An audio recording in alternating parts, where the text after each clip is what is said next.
In the headlines, a first-of-its-kind facility here to care for children living with disabilities to open soon. Credit unions forced to defer loans for borrowers since Storm Erica, and police investigate discovery of 2 more bodies. I am Lurian Graham Carter with the Channel 5 News. Details coming up.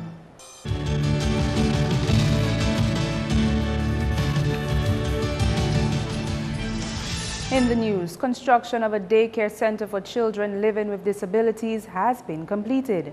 Andrea Louis has more. The Respite Centre, located in Chance, Portsmouth, will cater to 35 children aged 3 to 18. Respite care covers children or adults with special needs seeking to provide temporary relief to families who are caring for them. The centre, funded by the Caribbean Development Bank and the government of Dominica, cost approximately $1,043,000. Passes through another organization had done something called a child find, where we had a survey and then we found that in excess of 400 children are suffering with some sort of disability or the other, from about Collio right down to Portsmouth up to Sally Bay. So we felt that Portsmouth would have been an appropriate area to have that respite center. A number of parents, because their children suffer from this sort of disability, they are not gainfully employed. So we are hoping when the Respite Center opens, we can pick up the children about 8 o'clock from their homes in the morning, and they can remain at the Respite Center till 5, so the parents can go and get gainfully employed. President of the Association for Parents Advocating for the Inclusion of Children with Disabilities in Society, PASSIS, says operations at the Respite Center were expected to begin in October of 2015. However, Tropical Storm Erica deterred this plan. A subvention of at least $80,000 is needed to meet salaries and equipment maintenance. The projected date for the opening of the Respite Center is January 2016. That can only happen if we get this sort of subvention from government. As you know, the government is involved in all the social network and so on, and the Honorable Prime Minister Roosevelt Skerrit, I must tell you, he came to our annual general meeting some 2 years ago and decided that he would pump some $70,000 into that facility on an annual basis, because, you know, it's a non-profit organization. But since then, we have looked at the budgetary arrangement, and we would need a budget of about $125 to $130 on an annual basis to have 5 caregivers, plus your driver, your security, and so on. The government of Dominica gave us 2 lots in Chance in Portsmouth, and to construct that Respite Center. And that Respite Center is completed. Construction of the Respite Center started in March 2014 and was completed in September 2015. Andrea Louis, Channel 5 News. Repayment of loans for some members of the National Cooperative Credit Union is especially challenging since Tropical Storm Erica. Idona John Baptist has this report. The NCCU has 6 branches across the island. Its CEO, Ilma Irish, told Channel 5 News that his financial institution has had to lower installments in some cases to ensure members are able to service loans. This is a rippling effect of Tropical Storm Erica, which happened 4 months ago. What we have observed is there have been an increased number of requests for deferments. In a number of instances, members have actually lost their jobs, especially in the case of DCP, and therefore we are putting measures in place to accommodate the members. We have granted a number of our members with small businesses deferment on the principal and interest payments. When a deferment is granted, a borrower does not have to pay interest on a loan for a certain period. But certainly our members continue to be very loyal, and they continue to maintain contact with us. And as a responsible management and credit union, we are putting things in place to ensure that our members can afford to continuously pay their loans and on time. Iris says the move to waive interest on loans has not seriously impacted the credit union's operations. But as of now, the credit union has good cash flow. In some instances, or in several instances, we waived some of the interest for some of our members. I can also tell you that 2015 will, or is, or was our best year since our amalgamation in 2010. A French master's student will use Dominica's experience from Tropical Storm Erica to teach her country how to respond to natural disasters. Here's Andrea Louis with that story. A postgraduate student who was in Dominica for 2 months assessing the country's rebuilding efforts post-Erica has found that the psychological impact of Storm Erica on Dominicans has been far-reaching. Melinda Salomon from Martinique is completing a master's degree in humanitarian action in France. Her master's program also focuses on how people can be assisted following a natural or human-made disaster. I observe a lot of things, like for example, how people response to Tropical Storm Erica, and it was really interesting to see all the government agency who responds to it, but also all the international and external actors, let's say, who respond to it. So I've been able to do some field visits and also to go to shelter, and that was really interesting. She says the mental and emotional aspects of how the Dominican people have been recovering from the natural disaster is an eye-opener. It was really, really interesting to see how they kind of cope up with the reality and the trauma. It's like there is like 2 Dominican, like some of them are now more happy, let's say, happier than before. And there is like other Dominican people who are still kind of trying to recover from the storm. So it's really interesting to see this gap. Salomon says the experience with the Dominican people and their rebuilding activities post-Erica can be valuable to the people of Martinique. I was able to experience many things, like for example, the third training, which was a really good experience for me. It was the first time I was actually able to put myself into this kind of challenges, so it was really good. And I wish I could, like, let's say, import this kind of thing in Martinique, because I really think we are like sister islands, so we need also to improve ourselves in this kind of thing. Salomon was based at the Office of Disaster Management during her stint on island. Andrea Louis, Channel 5 News. Young children who live in areas that were affected by Tropical Storm Erica are still showing signs of trauma 5 months after the storm. Program Manager of Child Fund Caribbean, Jelena Fontaine, says this was discovered after they extended the Return to Happiness program to 3 areas that were inaccessible immediately after the storm. Fontaine says part of a $25,000 budget from Child Fund International covers the provision of a psychosocial support. So Bagatelle, Dalis, and Saint-Sauveur areas. And I want to thank our staff as well and our partner field staff, because for in Dalis, they had to go through the gorge and so on. We've sent toys across the pulley, bags of toys and supplies and so on. They were very dedicated and they did their 10 sessions, 10 days with the children, with the schools. We did close to 200 or more students. In some schools we did everybody. So we did Bagatelle, Dalis, and in the Saint-Sauveur school. The International Center for Assault Prevention, the same organization which piloted the Child Assault Prevention Program last year, also sent barrels of toys, kitchen items and bedding for families and children. Teachers and staff were grateful for the program, but some are still dealing with children who were more deeply affected. There are still some children, surprisingly, who are so traumatized that the teachers have to take them home every day, walk them to school and walk them home, bring them back to their parents. Especially like in Bagatelle Forsager area, we had some special cases in the Dalis area as well, where they were so traumatized they didn't want to live where they are living anymore, and any loud sounds and stuff would make them wet themselves, etc. So even months after Erica, you can see that the psychosocial trauma can still be a prevailing issue, you know.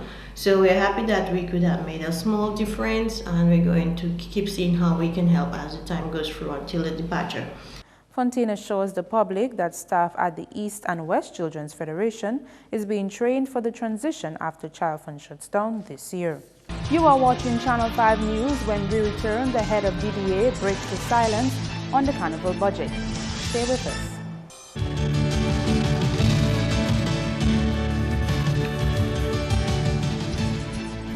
Welcome back.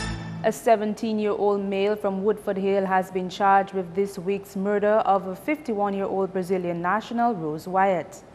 Since the accused is a juvenile, his identity cannot be broadcasted. Wyatt was the owner of Sunrise Gardens near Calibishi. Her body was found in a truck en route to Hodges Bay, which neighbors Calibishi and Woodford Hill. In relation to the death of Rose Wyatt, female, 51 years old of Brazil, who lived at Calibishi in the Commonwealth of Dominica, a charge of murder has been preferred against one male juvenile from the community of Woodford Hill. The police are also investigating the recent discovery of 2 male bodies. One of them, found floating in the ocean near the Kalinago territory this week, has been identified as 54-year-old Rafael Daru of Gullet River. Daru's lifeless body was fished out of the sea in an area known as Tizuma Beach about 10:30 a.m. on Wednesday, the 20th of January 2016. He was reported missing about 9 a.m. that morning. The scene was processed by the Crime Scenes Unit of the Criminal Investigations Department. Daru was transported to the Cassibruce Health Center, where he was officially pronounced dead by a medical doctor. Earlier this week, a decomposing body was also found in Foncolé. The police are carrying out investigations into the death of Sylvester Prosper, male, 63 years old, of Foncolé. Prosper's partly decomposed body was discovered inside of his house at Foncolé about 6:45 p.m. on Tuesday, the 19th of January 2016.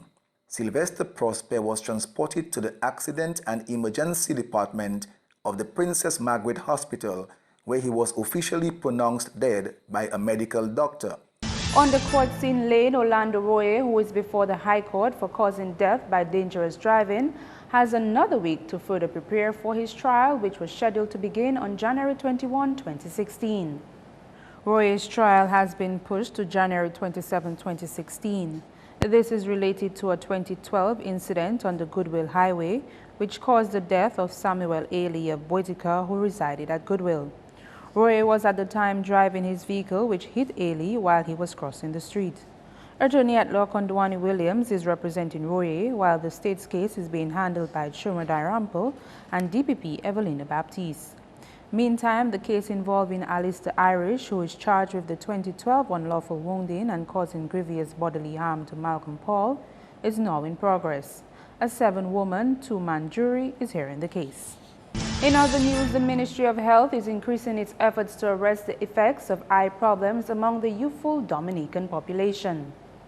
In an attempt to clamp down on the number of eye-related ailments among Dominican youth, children at the primary and secondary school levels will benefit from a future screening program. With assistance from the Republic of Friendly countries like Cuba, very shortly, in Dominica, the Ministry of Health will also be embarking on a visual screening for each and every school children in Dominica, both primary and secondary school.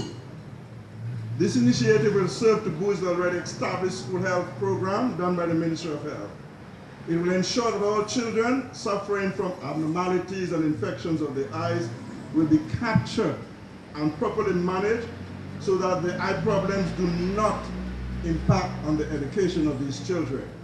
Johnson says there are many eye conditions which afflict the Dominican population and they must be detected from an early age. For us in Dominica, our major eye problems consist of cataract, glaucoma, diabetic retinopathy, refractive errors, and childhood blindness. Dominica is one of the 4 countries benefiting now from the Caribbean Diabetic Retinopathy Program under the Queen Elizabeth Diamond Jubilee Trust, which will assist us in reducing blindness due to diabetic retinopathy. Parliamentary representative for the La Plaine constituency is singing the praises of the Ministry of Public Works and Ports on the completion of a Bailey Bridge over the Boitica Gorge. The bridge was completed on December 24, 2015, facilitating full access to and from those communities. This was 4 months after the communities of Boitica and Délices struggled with access due to the collapse of the main road during the August 27th storm. I really want to thank the constituents for bearing for their forbearance and patience throughout the 17 weeks. And importantly, to thank my cabinet colleagues, the Honorable Prime Minister, and indeed the staff and technicians at the Ministry of Public Works. For us in the Southeast, life has returned to normal, and we will do everything to ensure that those communities can get back to exactly where they were. Meanwhile, the minister says there are still a few challenges on the road to Delhi since the Victoria Road also caved in during the storm. From the information that I have, the Ministry of Public Works is currently in the stage of preparing cost estimates for another bridge crossing in the Victoria area. Tourism Director and Chief Executive Officer of the Discover Dominica Authority has made it clear that enough funds have been assigned to stage this year's carnival activities run by the Festivals Committee. Piper, who addressed a news conference re-Carnival on Wednesday, said that he is comfortable with their funding for Carnival to put on the national parades and Carnival Queen Show. From a funding perspective, we are covered there. I know there was a lot of talk in the media about sponsorship and whatnot. I want the public to rest assured that Carnival is going to happen. We have the budget to make sure that the shows happen. We just went out with a plea to the private sector because we believe that they are the beneficiaries of a lot of what Carnival has to offer, and we want them to partner with us. It's important, and don't cut the soundbite at this. While we are appealing to private sector to partner with us to sponsor, that we have the budget for Carnival, and the shows that people are used to enjoying at Carnival time, there is no issue with that. Piper says, however, the call for private sector support still remains.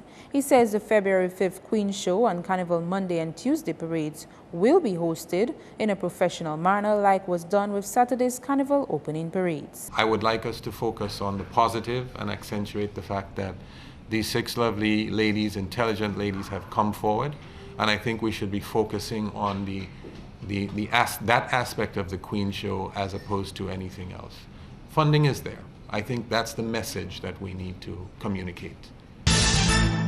Joining us on Chit Chat is Dr. Valda Henry, who's going to talk to us about the phenomenal Caribbean Women's Symposium coming up on Saturday. Welcome, Dr. Henry. Talk to us. Tell us what we should expect. Well, as you know, this is our 7th PCWS, Phenomenal Caribbean Women's Symposium, and it's going to be bigger and better than the other years. This year, we are featuring 4 local speakers from Dominica, from 4 of the disaster-declared areas. So there will be Mrs. Alberta Sorrento out of Delices, Nurse Maria Moise out of Petit Savan, Mrs. Philomene Paquet out of Pichelin, and out of Dublin, Mrs. Rosette Botran. Promising to be a day of empowerment, a day of blessings, a day of sharing, and a day of honoring and celebrating our women. Okay, tell us, last year, do you feel that the attendance will be greater than last year's? I'm hoping it is. So far, it looks maybe a little below last year's at that point, but we have a history of persons registering on Thursday and Friday, so we expect that, and even on the day. But I'm really hoping for a larger turnout because it's for the first time we are featuring only Dominican women, and I really want us to come out in large numbers to support and honor our Dominican women. Also, we'll be having some participants from overseas. Most of them are arriving on Friday. A few might come in tomorrow. And so we can't have overseas participants here to honor our Dominican women, and none of us are here to support them. Where will it take place? At the Cabrits National Park. It starts from 8 a.m. to 5 p.m. Transportation will be provided and will leave outside of VF Inc. offices on 37 Cox Street from 6:30 a.m. sharp. All buses will be leaving at the same time. Okay. Well, you heard it here on Chit Chat, the phenomenal Caribbean Women's Symposium coming up on Saturday. Thank you very much. See you there, January 23rd. You can't afford to miss it. Sports is next with Kenny Williams.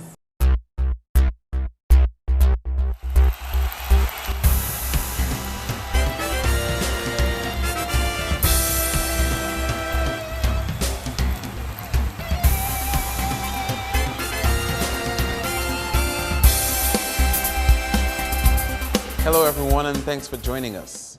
We begin with some track and field. President of the Dominica Amateur Athletics Association, Cedric Harris, says, although the time for the application of a track and field stadium has passed, a new opportunity has surfaced that could mean renewed hope for the sport. His comments come on the heels of a DBS off-the-field show where the first vice president of the International Association of Athletics Federation said it will assist Dominica to establish a track and field facility. A request was made from the districts to the IAF. This is the International Athletic Fund, on the assistance of getting a track in Dominica, and a positive response was given. But however, I'll let the public know that the timeline has expired. We had up till this, September the 30th to comply with the requirement that was needed, and that did not happen. I have someone who has come out and said that they are willing to donate land in the area of Portsmouth towards that, getting that track done. He said if approved, plans will move into full swing in establishing a new track and field facility. Hopefully all goes well. Another request will be sent out for proposal, and with such supporting letter stating that we have land, the next aspect with that would be a commitment from government to partner on that project with us. The potential donor is Dominican but chooses to remain anonymous for the time being. However, Harris hopes that plans will fast track by summer of 2016. It's an individual out there that has the interest of athletics and sports in a whole. It's a Dominican, born-bred Dominican, who is, you'll be surprised when you get to know who that person is. So let's hope that everything continue happening the way it does, and we'll see something in the near future. I hope by mid-year, see something groundbreaking and everything happen. In cricket, Thursday's edition of the 2016 United Insurance Secondary Schools Under-20 Cricket Championships featured a match between Pierre Charles Secondary and Goodwill Secondary Schools. PCSS batted first, scoring 126 all out. Jasion Alexander 35, Roosevelt Merrifield 28, Gabriel Frederick took 6 for 20, and Jervon Raphael 4 for 40. GSS then replied with 79 all out. Dion Detus 23, Cody Filbert 14, Jasion Alexander took 7 for 24, Alec Athanaz 2 for 23. PCSS came in again, ending on 63 for 9. Alec Athanaz added 35, Gabriel Frederick picked up 5 for 21, and Dion Detus 4 for 34. The match ended in a draw with PCSS taking first innings point. Meantime, in cricket from the region, TNT Red Force fought their way to a 54-run win against Guyana in the first semi-final of the Nagico Super 50 on Wednesday. Dwayne Bravo's 95 steered Red Force to the win. Red Force batted first, ending on 259 for 9. Other players of note were Dennis Ramdin with 43, Kidron Otterly 33. Guyana next at the crease scored 205 all out. Anthony Bramble added 51. Moving on to football. 2 wins were recorded as more action unfolded in the DFA Division 1 League Wednesday night. Gerald George has this report. Police Sports Club and East Central recorded wins last night to kick off action in the DFA Division 1 League this week. In a doubleheader at the Pori Plainfield, Police Sports Club edged out All Saints Football Club 3-2 in the first match. Miguel George, Frankie Pierre and Lynn Hogan scored for Police, with Olamed Ajena scoring both goals for All Saints.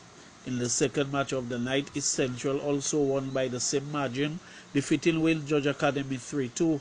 Michael Gasper, Lennon Banis and Naldo Laura scored for East Central, with Chris Jolly getting both goals for Will George Academy. Meantime, more matches in Division 1 League are slated for Friday.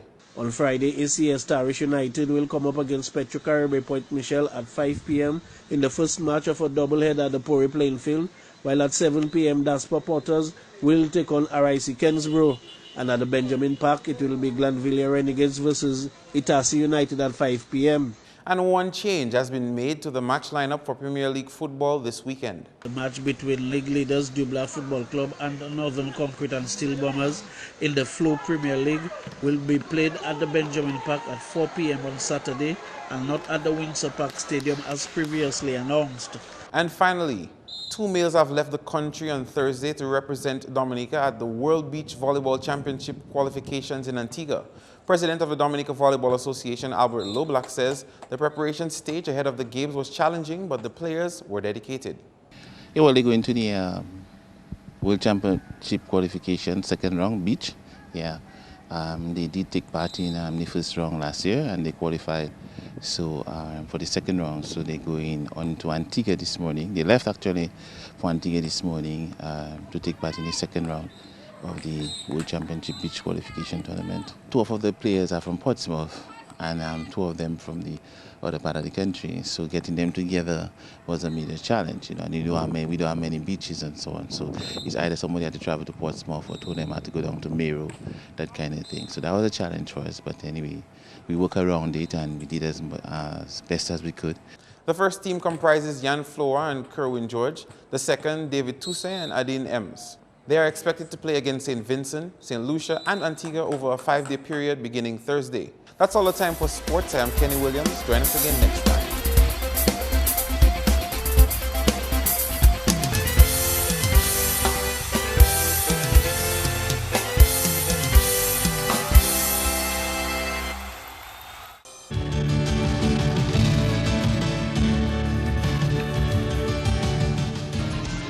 We'll now hear from our friends at the Met Office for weather forecast. Good evening. Welcome to tonight's weather broadcast. Some low-level clouds continue to linger across the island chain, with Dominica observing mostly cloudy skies today and radar imagery indicating a few scattered showers across the island. For tonight, the weather is expected to be fair to partly cloudy with brief showers, and similar conditions can be expected into tomorrow. Sea conditions are expected to be moderate in open water, with waves peaking near 7 feet. For the next 3 days, expect a few scattered showers over the weekend with a southeasterly wind flow. For the remainder of the Caribbean, generally fair weather conditions can be expected. On the international cities forecast, mostly cloudy skies in New York, thunderstorm activity in Miami, rain in London, and clear skies in Caracas and Beijing. The sun will rise tomorrow at 6:46 a.m. and set at 5:58 p.m. For additional information, feel free to contact us at weather.gov.dm or call the weather hotline at 447-5555. Thank you for joining us and have a good night. To end the news, the headlines again. A first-of-its-kind facility here to care for children living with disabilities to open soon. Credit unions forced to defer loans for borrowers since Storm Erica. And police investigate discovery of 2 more bodies. Email us at news@marvin2k4.com and visit our YouTube channel to catch up on our past newscasts. On behalf of the production team, I am Lillian Graham Carter. Thank you for joining us.